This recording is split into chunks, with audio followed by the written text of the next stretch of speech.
चल रहा है टाटा मोटर्स में। लेटेस्ट अपडेट आपने देखा है कि जिस तरह से पैसेंजर व्हीकल्स में इनकी सालाना दर पर 119% की बढ़त है, तो वो तो ट्रिगर है ही। इनफैक्ट शुक्रवार को इन्होंने इन्वेस्टर डे प्रेजेंटेशन जो है उस पर भी अपडेट दिया था और वहां पर जिस तरह के नंबर्स निकल कर आ रहे हैं, जो प्रोजेक्शंस निकल कर आ रहे हैं, वो काफी इंटरेस्टिंग है। इनफैक्ट टाटा मोटर्स मान रहे हैं कि FY24 तक ये नेट डेट फ्री होते हुए नजर आएंगे, यहाँ पर उनका टारगेट है। साथ ही FY23 तक जो कैश फ्लोज है वो पॉजिटिव हो जाएंगे JLR के लिए, जो करीब 70 से 75% रेवेन्यू इनके ओवरऑल जो है रेवेन्यू कंट्रीब्यूशन में हिस्सा रखता है। तो कहीं ना कहीं उससे काफी पॉजिटिविटी बिल्डअप हो रही है। और साथ ही जो स्टैंड अलोन स्तर पर जो पैसेंजर व्हीकल्स और कमर्शियल व्हीकल स्पेस है, वहां पर इनकी जो ऑपरेटिंग मार्जिन है वहां पर अच्छा उछाल देखने को मिल सकता है। इनफैक्ट यहाँ पर प्रभुदास लीलाधर जो ब्रोकरेज हाउस है वही तो ये मान रहे हैं कि FY21 में जो करीब स्टैंड अलोन आधार पर मार्जिन 3% की थी, वो बढ़कर 9.2%, यानी कि यहाँ से ऑलमोस्ट 3 गुना जो है वो होती हुई नजर आएंगे इनकी ऑपरेटिंग मार्जिन FY23 में। साथ ही JLR को लेकर एक और इंपॉर्टेंट अपडेट भी था कि Q4 में ये करीब 1.5 अरब पाउंड का जो है राइट ऑफ करते हुए नजर आएंगे। इनफैक्ट ये दूसरा बड़ा राइट ऑफ होगा। और साथ ही अगर आप इलेक्ट्रिक व्हीकल के लिए देखें तो 2024 तक सालाना आधार पर करीब 25,000 करोड़ रुपए के निवेश करने की इनकी योजना है JLR को पूरी तरह से इलेक्ट्रिक बनाने के लिए। तो ये काफी फॉरवर्ड लुकिंग प्रोजेक्शंस हैं, जिस तरह से इलेक्ट्रिक व्हीकल की डिमांड बढ़ रही है और कार्बन रिडक्शन की बातें हो रही है ग्लोबली, तो वहां पर इनकी स्ट्रेटेजी आ रही है। साथ ही पैसेंजर व्हीकल्स में जिस तरह की हम CS देख रहे हैं सालाना आधार पर ग्रोथ, उसको लेकर ध्यान में जो है इनके लक्ष्य है। और साथ ही FY23 से जो है कारोबार को फ्री कैश फ्लो पॉजिटिव करने का लक्ष्य है, खासकर पैसेंजर व्हीकल्स को। और अंत में CV स्पेस की अगर हम बात करें तो यहाँ पे भी कंपनी का बहुत बेहतरीन ट्रैक्शन आ रहा है। इनफैक्ट ये हाई डबल डिजिट मार्जिन में जाना चाहते हैं। आप देखिए Q3 में इनका करीब 8% जो है CV सेगमेंट का मार्जिन आया था, उसको 10% से ज्यादा जो है अब आगे ले जाने का लक्ष्य है कंपनी का।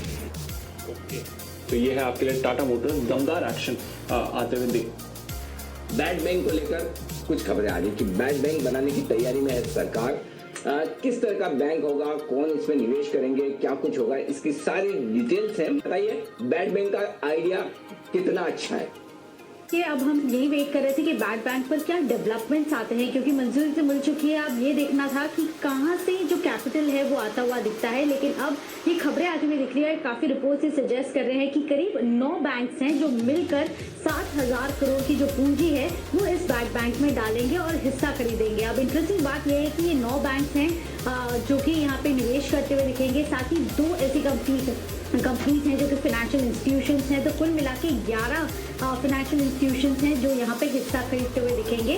कुल मिला के 9% की जो हिस्सेदारी है वो हर एक फाइनेंशियल इंस्टीट्यूशन को मिलती हुई दिखेगी और 7,000 करोड़ की पूंजी ये लोग मिलकर यहाँ पे निवेश करते हुए दिखेंगे। साथ ही इनका ये भी कहना है कि आने वाले समय में जो भी नए बैंक्स हैं, जो भी नए फाइनेंशियल इंस्टीट्यूशंस हैं जहाँ पे हिस्सा लेना चाहते हैं तो वो हिस्सा ले सकते हैं। और धीरे धीरे ये जो 11 इंस्टीट्यूशंस हैं उनकी हिस्सेदारी कम होती हुई दिखेगी। लेकिन फिलहाल रिपोर्ट से सजेस्ट कर रहे हैं कि 7,000 करोड़ का जो निवेश है वो आता हुआ दिखेगा।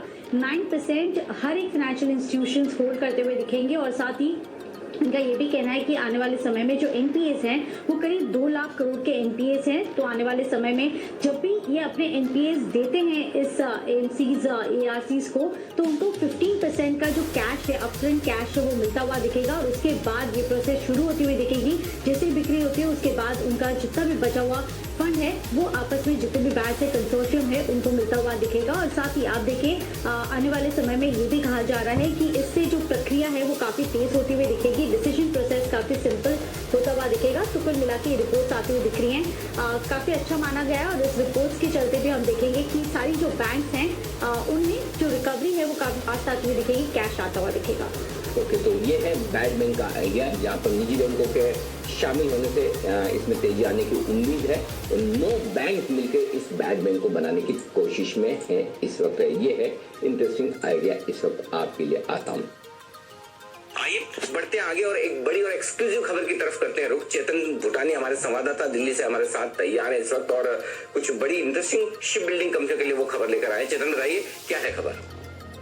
Very good morning sir. जो ये खबर है इनफैक्ट काफी अच्छी खबर और काफी रिलीविंग खबर है domestic ship building and ship repair companies के लिए, स्पेशली कोचिंग शिपयार्ड, जिसमें सबसे ज्यादा फायदा ये होगा सर कि भारत सरकार की जो इस रिसाइकलिंग ऑफ शिपिंग एक्ट है, जो कि बहुत स्ट्रिंजेंट और बहुत स्ट्रिक्ट एक्ट मानी जाती है, शिप रिपेयर के लिए और शिप बिल्डिंग के लिए, एक्सक्लूसिवली शिप बिल्डिंग के लिए वैसे तो, उसमें थोड़ी सी राहत भारत सरकार ने इंडियन शिप बिल्डर्स को दे दी है। जिसका मतलब ये है कि जो हांगकांग कन्वेंशन होता है और जो इंडिया की रिसाइक्लिंग ऑफ शिप्स एक्ट है, उसमें थोड़ी सी छूट और थोड़ी राहत दी गई है कि भारत में अगर शिप बनाने के लिए अगर शिप बिल्डर्स को अपनी गतिविधियां शुरू करनी चाहिए तो वो सिर्फ 5 से 6 आइटम्स अब बैन कर दिए गए थे कि इस बेसिस पे आप लोग अपनी शिप्स नहीं बना सकते। लेकिन अब वो आइटम्स भी भारत सरकार चाहती है कि आप लोग आराम से शिप बनाइए, लेकिन जो ओजोन डिप्लीटिंग सब्सटेंस है, जो हजार्डस मटेरियल है, उसका इस्तेमाल डोमेस्टिक शिप बिल्डिंग के लिए ना किया जाए।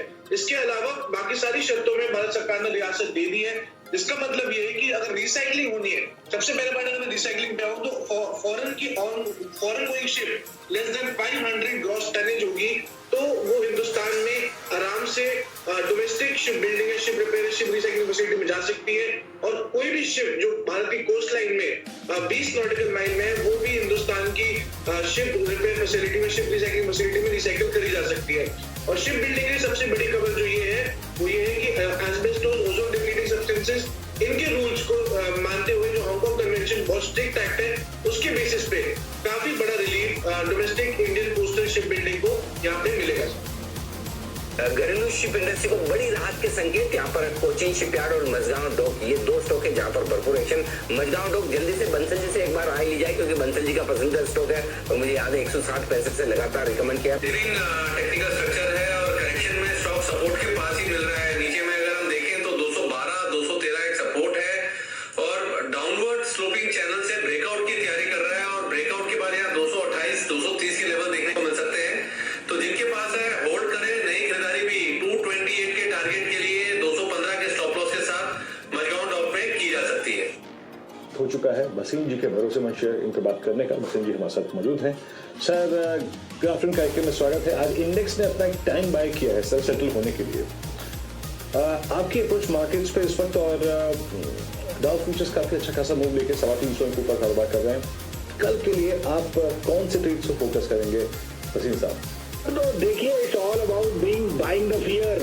आपको 595 पे टीवीएस मोटर लेके दिया, 622 हो गया। आईसीआईसीआई बैंक 593 वाला 615 हो गया।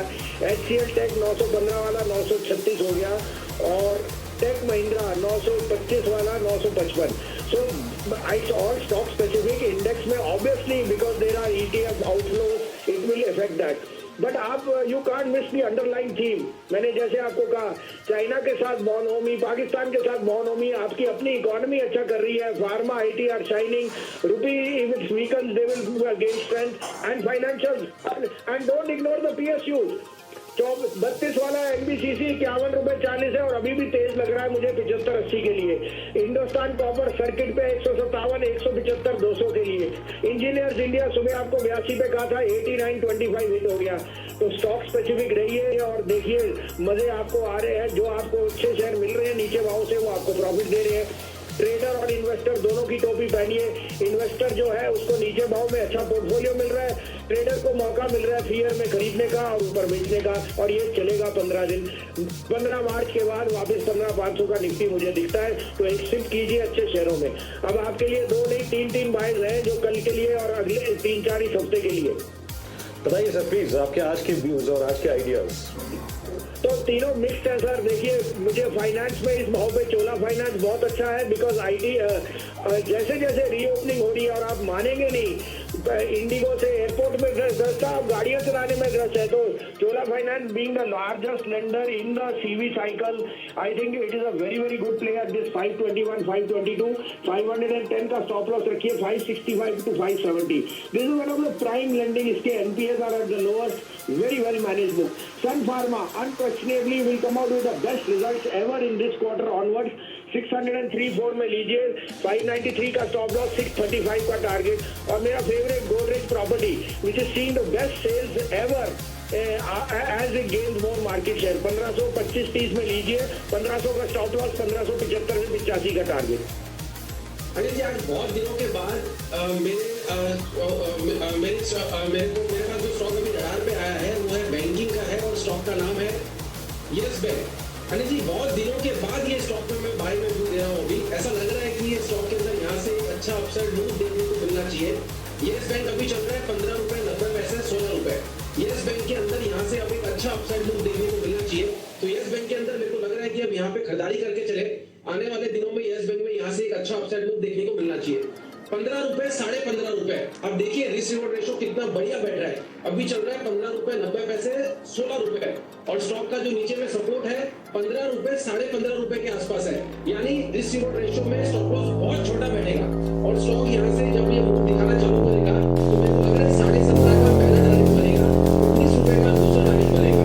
ये बहुत छोटे मूव के मैं टारगेट देता हूँ। मेरे को लगता है कि इस बार ये यस बैंक 20 रुपए का लेवल तोड़ेगा और 22 से 25 रुपए तक का मूव दिखाएगा। तो स्टॉक के अंदर यहाँ पे खरीदारी करके चलने का सलाह रहेगा। 15.5 या 15 के आसपास नीचे में स्टॉप लॉस लगाए, ऊपर में 17.5 रुपए से लेके 19 रुपए की पहला टारगेट होती है और उसके बाद 22 रुपए से लेकर 25 रुपए तक का मूव देखने को मिल सकता है।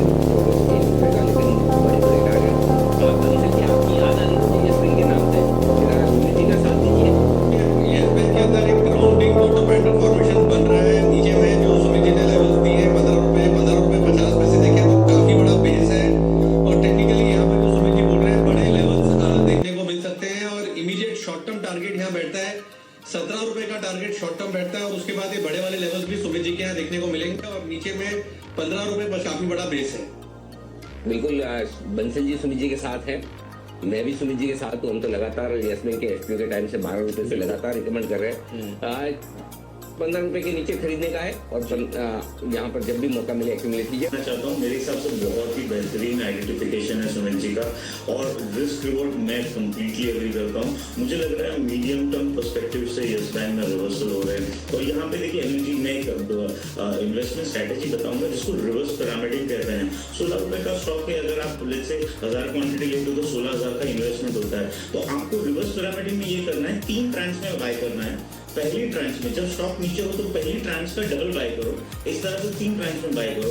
मुझे लगता है 14-15 के बीच में बेस है और यहाँ से 200 एवरेज जो है वो 22 के आसपास है। तो फ्रॉम दैट पर्सपेक्टिव मुझे लग रहा है very very strong and very nice pick by Sumit ji. तो मैं डेफिनेटली उनका साथ देना चाहूंगा इस पे। एज ए डिस्क्लोजर आपको एनबीसीसी 32-33 का था, आज शिलिंदर जी 49 रुपए बिक गया। आपको 45% रिटर्न आया लेस देन 10 डेज में, तो आप एंजॉय कीजिए। लेकिन ये शेयर 75 रुपए की तरफ जा रहा है। जो 3 क्षेत्र मुझे बहुत बुलिश है वो है autos, real estate and banks. आप उसमें निगलेक्ट मत कीजिए। Auto sales are going to boom. Maruti ने कहा है उन्होंने 20 लाख एक्सपोर्ट की है मोटर गाड़ियां और उनके पास जो ऑर्डर इनफ्लो है वो बहुत स्ट्रांग है। तो along with the local market the exports are also picking up. आपको फ्राइडे को भी कहा था 10-15 दिन वॉलेटाइल रह सकता है। 15 मार्च के बाद वापस 15,500 का आपको दर्शन हो जाएंगे। अब उसमें आप सिप कीजिए या कुछ और कीजिए, ये आपकी इच्छा है। क्वालिटी स्टॉक्स आपको फ्राइडे को because of some ETF sell off और बॉन्ड डील पे मिल रहे थे। मैंने आपको ये भी कहा था, मेरा जो यूएस पे किसी ने मेरे को जो टेक्निकल उन्होंने कहा 1.61 is 8 month high, the deals have to fall from there. So you have to take it with a pinch of salt कि अगर ग्लोबल सेल ऑफ या कोई वीकनेस आएगी तो आपको मौका मिलेगा इंडिया में पार्टिसिपेट करने का। 3 चीजें और पॉजिटिव कहूँ, आपके नेबर्स के साथ you must be at the best level ever in the last 10 years. You are having bonhomie with China, you are having bonhomie with Pakistan, and locally Prime Minister Modi is all set to unleash the best part of the PSU disinvestment. As a disclosure, आपको NBCC 32-33 का था, आज शिलिंदर जी 49 रुपए बिक गया। आपको 45% return आया less than 10 days में, तो आप एंजॉय कीजिए। लेकिन ये शेयर 75 रुपए की तरफ जा रहा है। जो 3 क्षेत्र मुझे बहुत बुलिश है वो है autos, real estate and bank. आप उसमें निगलेक्ट मत कीजिए। Auto sales are going to boom. Maruti ने कहा है उन्होंने 20 लाख एक्सपोर्ट की है मोटर गाड़ियां और उनके पास जो ऑर्डर इनफ्लो है वो बहुत स्ट्रांग है। तो along with the local market the exports are also picking up. आपको अपडेट और भी दे दूं, आपको ICICI HCL टेक कहा था 594 वाला ICICI 615 बिक गया, 613 बिक गया और HCL टेक 915 वाला 936 बिक गया। आपको टेक महिंद्रा क्लोजिंग सेशन में TVS के साथ कहा था tech Mahindra is the top gainer 3.5%, TVS is up 2%। तो please keep booking profits also. अब आपके लिए 2 बाइज हैं और दोनों क्वालिटी स्टॉक्स हैं। आप कहें तो मैं शुरू करूं। बिल्कुल भसीन साहब, इंतजार है। तो पहला बाय होगा कि IndiGo. I think air traffic is going through the roof, एयरपोर्टों में खड़े होने की जगह नहीं है और पेंटअप फीलिंग बहुत है। 1650-55 में लीजिए, 1612 का स्टॉप लॉस है और टारगेट इसका मुझे 1730 से 1750 दिखता है। दूसरा बाय होगा जो आज की डेट में मेरे को रुपी में अब थोड़ी सी वीकनेस दिखती है, and the best proxy would be TCS। Quality stock which has corrected 10% from highs, you can't go wrong. 2950 to 2945 to 50 में लीजिए। 2904 का स्टॉप लॉस है। 3075 to 3100 would be my near term target on TCS। चलिए, तो 3100 के target के लिए आप TCS खरीद सकते हैं और 1730 के लक्ष्य के लिए आपको वसीम साहब एक राय दे रहे हैं लॉन्ग साइड पर मोमेंटम इंडिगो पर। आज दोनों लार्ज कैप्स आपके पसंदीदा लिस्ट में आते हुए। तो आज की कवर स्टोरी, जी हाँ, वो तस्वीर जिसने आज देश को एक भरोसा जगाया। दिल्ली के एम्स में आज वैक्सीनेशन की सबसे बड़ी तस्वीर सामने आई। आज प्रधानमंत्री नरेंद्र मोदी ने कोरोना वैक्सीन की पहली डोज ली है।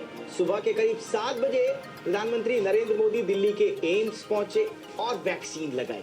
प्रधानमंत्री नरेंद्र मोदी ने भारत बायोटेक की कोवैक्सीन लगवाई। जी हाँ, ये वही कोवैक्सीन है जिसको लेकर विपक्ष ने तमाम आरोप लगाए थे, एफिकेसी को लेकर, इसके डेटा को लेकर। तो आज प्रधानमंत्री नरेंद्र मोदी ने एक तरह से कोवैक्सीन का चयन कर विपक्ष के शंकाओं का, उनके आरोपों का भी जवाब दिया है। तो आज पीएम मोदी ने बेसिकली 3 बड़े संदेश दिए। पहला, वैक्सीन जरूरी है और सुरक्षित है। दूसरा बड़ा संदेश, भारतीय वैक्सीन को लेकर शंकाएं मत पैदा कीजिए, स्वदेशी वैक्सीन सुरक्षित है। और तीसरा बड़ा संदेश भारतीय वैज्ञानिकों के लिए और चिकित्सा क्षेत्र में काम कर रहे लोगों के लिए था कि हमने आपका मनोबल बढ़ाया। तो ये 3 बड़ी बातें प्रधानमंत्री नरेंद्र मोदी के वैक्सीनेशन के बाद सामने आई। और ये बताना क्यों जरूरी है, ये बताना इसलिए जरूरी है, ये खबर भी आज इसलिए जरूरी है क्योंकि कोरोना को लेकर WHO की तरफ से एक बयान आया है सौम्या स्वामीनाथन की ओर से। उन्होंने एक साफ तौर पर कहा है कि पूरी दुनिया में सिर्फ 10% लोगों के शरीर में ही एंटीबॉडीज हैं। जो लोग ये समझ रहे हैं कि हमको तो कोरोना हो गया है, हमारे शरीर में एंटीबॉडीज हैं, अब हमें कुछ नहीं होगा, वैक्सीन की जरूरत नहीं है, तो उनके लिए ये बड़े काम की खबर। तस्वीरों के साथ साथ वैक्सीन क्यों जरूरी है। सिर्फ 10% लोगों के शरीर में एंटीबॉडीज डेवलप हुई है पूरी दुनिया में, यानी कि 90% लोगों के लिए अभी भी खतरा बना हुआ है। WHO की चेतावनी उन लोगों के लिए खास है जो वैक्सीन को लेकर आराम की मुद्रा में बैठे कि हमें वैक्सीन लगाने की आवश्यकता नहीं। लेकिन आज इस खबर के साथ साथ प्रधानमंत्री नरेंद्र मोदी की यह तस्वीर लोगों के बीच में भरोसा जगाती हुई और उम्मीद ये है कि वैक्सीनेशन ड्राइव अब होगी और तेज।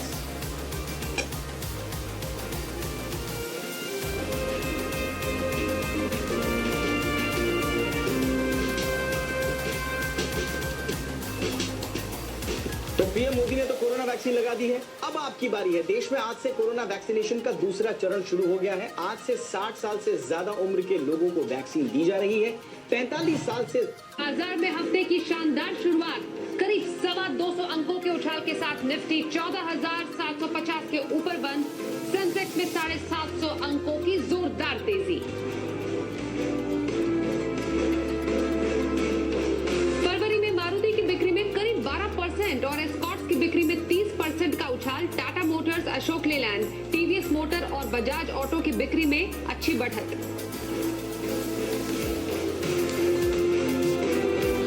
4 से 5 दिन में हो सकता है स्क्रैपेज पॉलिसी का ऐलान। सूत्रों के मुताबिक परिवहन मंत्री नितिन गडकरी ने पॉलिसी को दी मंजूरी।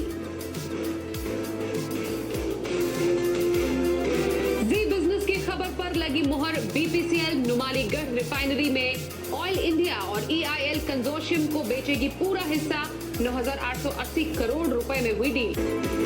भारतीय एयरटेल आज निफ्टी में गिरने वाला इकलौता शेयर 4.25% नीचे हुआ बंद। इंट्राडे में दिखी 23 सितंबर के बाद की सबसे बड़ी गिरावट। वोडाफोन आइडिया में भी दिखा दबाव।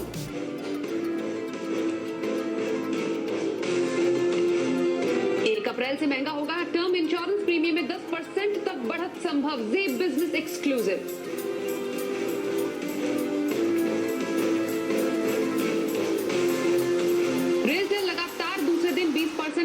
अपर सर्किट पर हुआ बंद। न्यूज पर व्यू सेगमेंट में मैनेजमेंट ने जताई शानदार प्रदर्शन की उम्मीद। अच्छा डिविडेंड देने का भी दिया भरोसा। NSE में तकनीकी खामी पड़ी बहुत भारी। वित्त मंत्री निर्मला सीतारमण का बड़ा बयान। पेपरलेस और आसान सिस्टम बनाने की जरूरत पर दिया जोर। और लगातार तीसरे महीने जीएसटी कलेक्शन का आंकड़ा 1 लाख करोड़ रुपए के पार। फरवरी में सरकार ने जुटाए 1,13,000 करोड़ रुपए। नमस्कार, बाजार आज और कल में आप सभी का स्वागत है। बाजार में आज का पूरा एक्शन और अपडेट, साथ ही कल के लिए आप क्या रखेंगे स्ट्रैटेजी, समझेंगे। हमारे साथ खास मेहमान है, उससे पहले बता दें हमारे साथ, लेकिन सबसे पहले समझना जरूरी है कि आज बाजार में कैसा रहा कारोबार। शानदार आज दिन रहा, हफ्ते की शानदार शुरुआत हुई। करीब 225 अंकों के उछाल के साथ हमने देखा निफ्टी 14,750 के ऊपर जाकर बंद हुआ और सेंसेक्स में भी 750 अंकों की जोरदार तेजी हमने आज देखी है बाजार में। वहीं एफआईआईज और डीआईआईज के आंकड़ों पर एक नजर डाल लेते हैं। एफआईआईज यानी विदेशी संस्थागत निवेशकों ने कैश मार्केट में 125 करोड़ रुपए की आज खरीदारी की है। वहीं डीआईआईज यानी घरेलू संस्थागत निवेशकों ने करीब 195 करोड़ रुपए की आज कैश मार्केट में बिकवाली की।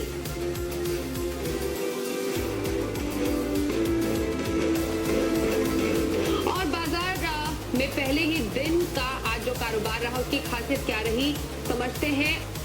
गुरुवार और शुक्रवार को लगातार 2 दिन डाउ में दिखी तेज गिरावट, 1000 पॉइंट से ज्यादा की गिरावट हो गई। लेकिन उसके बाद वीकेंड पर जो बाइडेन साहब, जो कि अमेरिका के राष्ट्रपति हैं, उनकी तरफ से जो स्टिमुलस पैकेज की बात हुई 1.9 ट्रिलियन डॉलर का, उसने सोमवार की सुबह बाजारों में जोश भर दिया।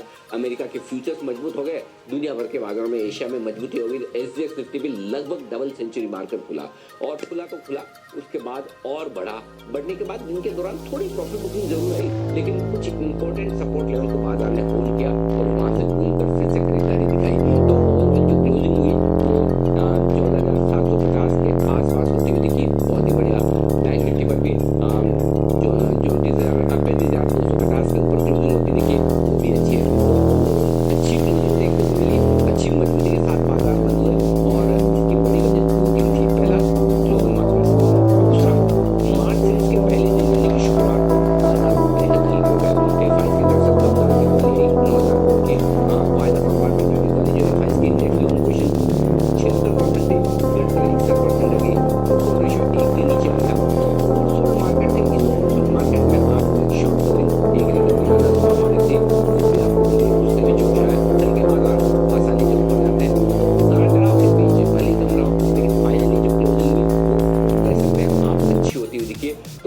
सीरीज के पहले दिन यानी कि शुक्रवार को मूड माहौल बिगड़ा था और पिछला हफ्ता हमने बड़ी मुश्किल के साथ और बड़े उतार चढ़ाव के साथ निकाला था। उसके मुकाबले में भारतीय बाजारों के लिए मार्च महीने की शुरुआत अच्छी, स्टेबल, मजबूत, पॉजिटिव होती हुई दिखी, तो थोड़ी जान बाजार में लौटती हुई नजर आई। चलिए, अब कल के दिन क्या स्ट्रैटेजी रखनी चाहिए, बाजार को संकेत कहां से मिलेंगे और निफ्टी बैंक निफ्टी के अहम लेवल्स हम समझेंगे। लेकिन उससे पहले आज बाजार में जैसा कारोबार दिखा, किन सेक्टर्स का सबसे ज्यादा योगदान रहा, कहां सबसे ज्यादा एक्शन था, कहां देखी गर्मी, समझते हैं हमारे साथ। तो शुक्रवार को ब्लैक फ्राइडे के बाद आज शाइनिंग मंडे मॉर्निंग जो है हमें देखने को मिली और बाजार आप देखिए दिन के दौरान भी जिस तरह की तेजी बनी, ऑलमोस्ट 200 पॉइंट से ज्यादा की तेजी निफ्टी में बनी और साथ ही बैंक निफ्टी ऑलमोस्ट 500 अंकों की तेजी के साथ बंद होने में सफल हो गया। यहाँ पर निफ्टी में चढ़ने वाले शेयरों में सबसे ज्यादा खासकर जो पब्लिक सेक्टर एंटरप्राइजेज है जिसमें पावर ग्रिड, ONGC शामिल थे, यहाँ पर बेहतरीन तेजी बनी। इसके अलावा ग्रासिम और UPL में भी अच्छा बाउंस बैक देखने को मिला। पर एक स्टॉक निफ्टी में ऐसा था जो करीब 4% तक लुढ़कता हुआ नजर आया और वो एकमात्र ऐसा स्टॉक था भारतीय एयरटेल। साथ ही अगर आप देखें तो जो PSU स्पेस है वो काफी फोकस में था, तो ONGC के साथ साथ Bharat electronics limited, NMDC, IOC जैसे शेयरों में भी 3 से 5% का उछाल देखा गया। यही नहीं, अगर आप ऑटो स्पेस की भी बात करेंगे तो यहाँ पर तो इनके आज ऑटो नंबर्स भी आने वाले थे, फरवरी ऑटो बिक्री के आंकड़े, उसका पॉजिटिव इंपैक्ट आपको देखिए TVS मोटर, आइशर मोटर्स और मारुति सुजुकी में देखने को मिला और हीरो मोटोकॉर्प के नंबर्स भी आने वाले, तो अच्छी नंबर्स की एक्सपेक्टेशंस में यहाँ पर भी दमदार तेजी बनती हुई नजर आई। मेटल स्पेस से बात करेंगे तो मॉइल जो था वहां पर तेजी बनी। इनफैक्ट यहाँ पर अगर आप देखें तो बेहतरीन तेजी मॉइल में बनती हुई दिखी और हिंदुस्तान कॉपर और वेदांता जैसे शेयर भी फोकस में थे। बैंकिंग स्पेस से कोटक महिंद्रा बैंक में 3% से ज्यादा का उछाल हमें देखने को मिला और ICICI बैंक, HDFC बैंक भी अच्छे रिवर्सल देखने को मिले। फ्राइडे की गिरावट के बाद करीब 5 से 6% का फॉल देखने को मिला था। और जी के सुपर हिट कॉल्स की अगर आप बात करें तो यहाँ पर गुजरात गैस आशीष केलकर जी ने हमें रेकमेंड किया था 8-9% का दमदार उछाल यहाँ पर देखने को मिला। साथ ही इंडिया सीमेंट्स भी 175 के पार होता हुआ देखा। श्रीकांत जी ने आपको रेकमेंड किया था और भारत डायनामिक्स में भी अच्छी खासी तेजी आज के सत्र में बनती हुई नजर आई। तो ओवरऑल काफी प्रॉफिटेबल सेशन जो है आज के सत्र में होता हुआ नजर आया। बिल्कुल, जैसा आपने कहा ब्लैक फ्राइडे के बाद शाइनिंग मंडे। अब आज के इस बाजार की और क्या खासियत है, क्या ये तेजी आगे आने वाले समय में टिकाऊ है, किस तरीके से हम पिछले एक हफ्ते में इतनी वॉलेटिलिटी बाजार में देख रहे हैं। फ्राइडे का दिन था और एक आज का दिन बाजार ने अच्छा बाउंस बैक किया। बाजार के लिए अहम संकेत ये कहां से मिल रहे हैं और आगे आने वाले दिनों में क्या एक्सपेक्ट करें, मोमेंटम बरकरार रहने की उम्मीद है? जी बिल्कुल, मोमेंटम बरकरार रहने की उम्मीद है। और देखिए, जैसे कि अनिल जी ने जिक्र किया, ग्लोबल मार्केट्स बहुत बड़ा रोल प्ले कर रहा है। और जैसे ही यूएस प्रेसिडेंट बाइडेन का स्टेटमेंट आया कि 1.9 ट्रिलियन जो फिस्कल स्टिमुलस है वो एक लेवल तक क्लियर हो चुका है और बाकी भी बहुत जल्द होने की संभावना है। और ये खबर आते ही मार्केट में एक पॉजिटिव मूड आ गया। डाउ फ्यूचर्स और यूएस मार्केट, ग्लोबल मार्केट्स बढ़ गए फ्यूचर्स में। और मंडे मॉर्निंग एशियन मार्केट्स में इसी का असर देखने को मिला। SGX निफ्टी भी बहुत ऊपर था, तो इंडियन मार्केट जरूर उन पर जाएगा ये सबको भरोसा था और वही हुआ। थोड़ा बहुत प्रॉफिट बुकिंग बीच में देखने को मिला, पर बाय एंड लार्ज बहुत पॉजिटिव सेशन था। और जैसे मैं पहले भी जिक्र कर चुका हूँ, जब तक ये लिक्विडिटी का सिलसिला जारी रहेगा तब तक डोमेस्टिक मार्केट में मूड पॉजिटिव रहेगा। ग्लोबल इन्वेस्टर का रिस्क ऑन मूड बरकरार है और ये risk on mood Indian market को सस्टेन करेगा और ऊपर ले जाएगा। और दूसरी बात यहाँ पे मैं जरूर कहना चाहूंगा कि जो डोमेस्टिक इंटरनल्स है, डोमेस्टिक मैक्रो इकोनॉमिक जो फैक्टर्स है वो इम्प्रूव होते दिख रहे हैं। जैसे कि जीडीपी आंकड़े आए, वो पॉजिटिव जोन में आ गया है। जैसे जीएसटी का कलेक्शन कंटिन्यूअसली अच्छा कलेक्शन आ रहा है। तो ये सब जो इंडिकेटर्स है ये पॉजिटिव है और मार्केट इससे बहुत पॉजिटिव क्यू ले रहा है। कॉर्पोरेट रिजल्ट अच्छे थे, तो हम लोगों का उम्मीद ये है कि मार्केट में अभी भी निवेशक के लिए एक बाय ऑन डिप्स का माहौल जारी है। सिलेक्टिव काउंटर्स में खरीदारी निवेशक के लिए सही स्ट्रेटेजी है। का ये कहना है कि आने वाले दिनों में ये तेजी का मोमेंटम बरकरार रहने की पूरी उम्मीद है, जिस तरीके संकेत बाजार के लिए आ रहे हैं। सुदीप जी से बातचीत जारी रहेगी। इस बीच एक खबर का रुख कर लेते हैं। हमने बजट में देखा, बजट 2021 में इसका जिक्र किया था वित्त मंत्री जी ने। अब बैड बैंक में बैंकों के निवेश को लेकर क्या खबर है, ये समझना भी जरूरी है। बैड बैंक से बैंकों को किस तरीके। जी बिल्कुल, आप देखिए बैड बैंक के डेवलपमेंट्स के लिए अब बातें आगे बढ़ती हुई दिख रही है। एक पॉजिटिव खबर है, आज की न्यूज़पेपर रिपोर्ट सजेस्ट करती हुई दिख रही है कि बैड बैंक्स में कुल 7,000 करोड़ के निवेश की योजना फिलहाल बनती हुई दिख रही है। करीब 9 बैंक हैं जो यहाँ पे पार्टिसिपेट करते हुए दिख सकते हैं और 2 फाइनेंशियल इंस्टीट्यूशंस हैं जो फिलहाल पार्टिसिपेट करने पर आगे बढ़ती हुई दिख रही है। आप देखिए, सिर्फ सरकारी बैंक ही नहीं लेकिन निजी बैंक भी हैं जो इसमें पार्टिसिपेट करती हुई दिखेंगी और ये काफ़ी पॉजिटिव ट्रिगर जरूर बनता हुआ दिख रहा है। आप देखिए, जो सरकारी बैंक है उसमें SBI, PNB, bank of Baroda, Canara bank, union bank का नाम सामने आता हुआ दिख रहा है। लेकिन अगर निजी बैंक की बात करें तो इसमें ICICI बैंक और एक्सिस बैंक भी शामिल होते हुए दिख रहे हैं, क्योंकि इनके भी जो NPAs हैं वो काफ़ी ज़्यादा हैं। तो कुल मिला के ये भी पार्टिसिपेट करते हुए दिखेंगे। और जो 2 फाइनेंशियल इंस्टीट्यूशन है उसमें REC और साथ ही PFC हैं जो कि शामिल होते हुए दिखेंगे। यही नहीं, माना ये जा रहा है कि क्योंकि अब निजी बैंक इसमें शामिल होते हुए दिखेंगे तो इस प्रक्रिया को काफ़ी मदद मिलती हुई दिखेगी। जितने भी खरीदार हैं वो ज़्यादा इंटरेस्ट लेते हुए दिखेंगे इसमें और साथ ही जो डिसीजन मेकिंग है कंसोर्शियम वो काफ़ी तेज़ होता हुआ दिखेगा। अब देखिए, कुल बैंकिंग सिस्टम में करीब 2 लाख करोड़ के जो NPAs हैं वो फिलहाल बनते हुए दिख रहे हैं। जैसे ही ये NPAs को ट्रांसफर करते हैं इस ARC में, बैड बैंक में, तो 15% का जो अपफ्रंट कैश है वो उनको मिलता हुआ दिखेगा और उसके बाद जो प्रक्रिया खत्म होती हुई दिखेगी, जो बचा हुआ कैश है वो उनको मिलता हुआ दिखेगा। तो प्रक्रिया काफ़ी फास्ट हो जाएगी। साथ ही काफ़ी ऐसे इंटरेस्टिंग जो खरीदार हैं वो आगे आते हुए दिख सकते हैं। लेकिन फिलहाल ये खबर है कि 9 जो इंस्टीट्यूशंस हैं या 9 बैंक्स हैं और साथ ही 2 फाइनेंशियल इंस्टीट्यूशंस हैं जो फिलहाल आगे आते हुए दिख रहे हैं। 7,000 करोड़ की जो पूंजी है वो इसमें निवेश करते हुए दिखेंगे एंड 9% का जो स्टेक है वो हर एक फाइनेंशियल इंस्टीट्यूशन को मिलता हुआ दिखेगा। कोई भी ऐसी बैंक या इंस्टीट्यूशन नहीं होगा जिनके पास मेजॉरिटी स्टेक होता हुआ दिखेगा। आने वाले समय में जितने भी नए फाइनेंशियल इंस्टीट्यूशन जुड़ते हैं उनमें उनको हिस्सा मिलता हुआ दिखेगा और एग्जिस्टिंग जो इंस्टीट्यूशन है इनके इससे कम होते हुए दिखेंगे। लेकिन कुल मिला के पॉजिटिव ट्रिगर जरूर बनता हुआ दिख रहा है बैड बैंक की तरफ से। के लिए अब जरा फोकस शिफ्ट करते हैं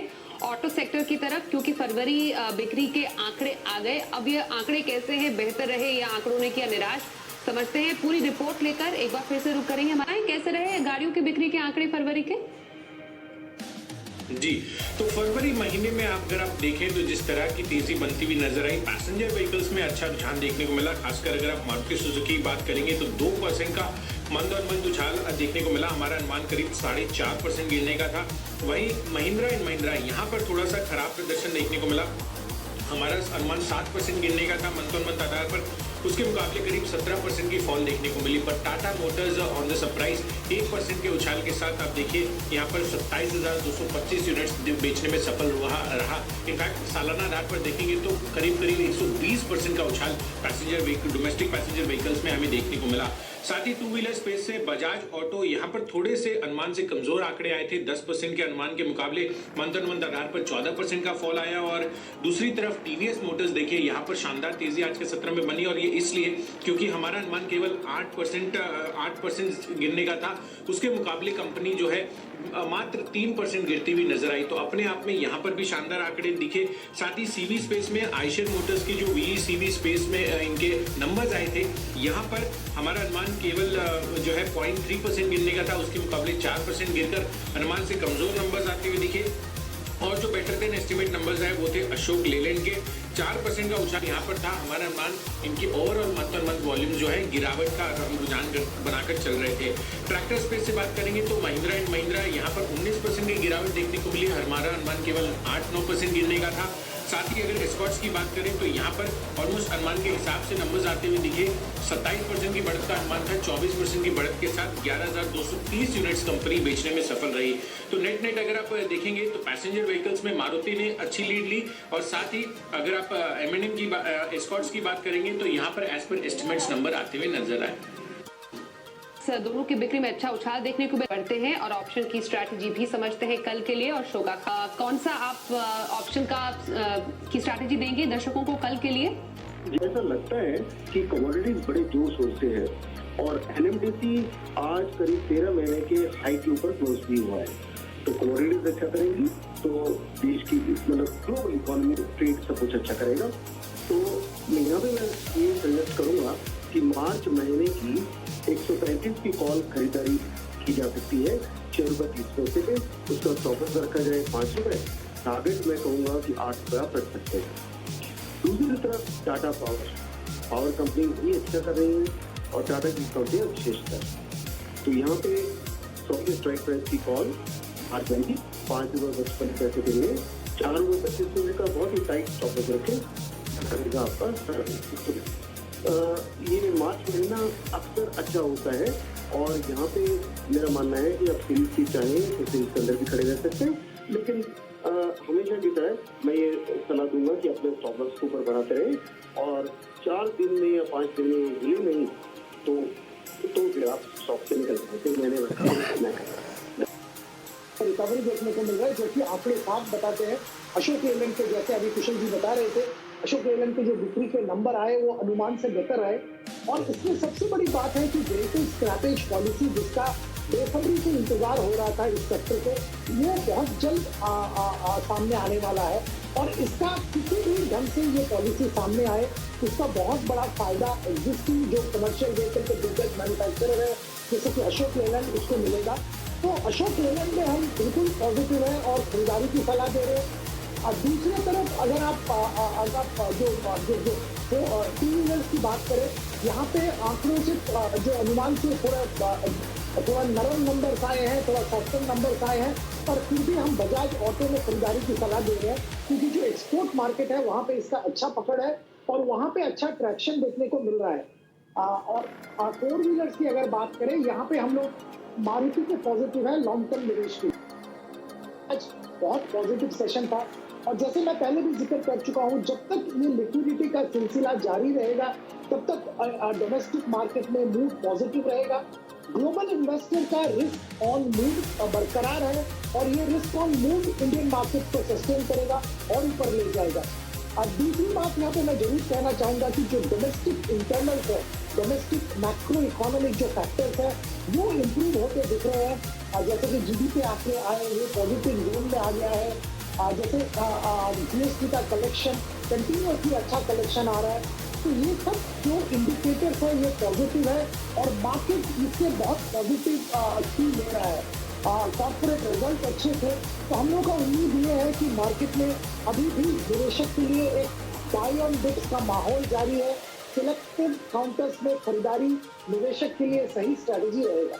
है कि आने वाले दिनों में ये तेजी का मोमेंटम बरकरार रहने की पूरी उम्मीद है। जिस तरीके संकेत बाजार के लिए आते हैं, बाजार के लिए कल के संकेत, साथ ही निफ्टी और बैंक निफ्टी के क्या रहेंगे अहम लेवल्स।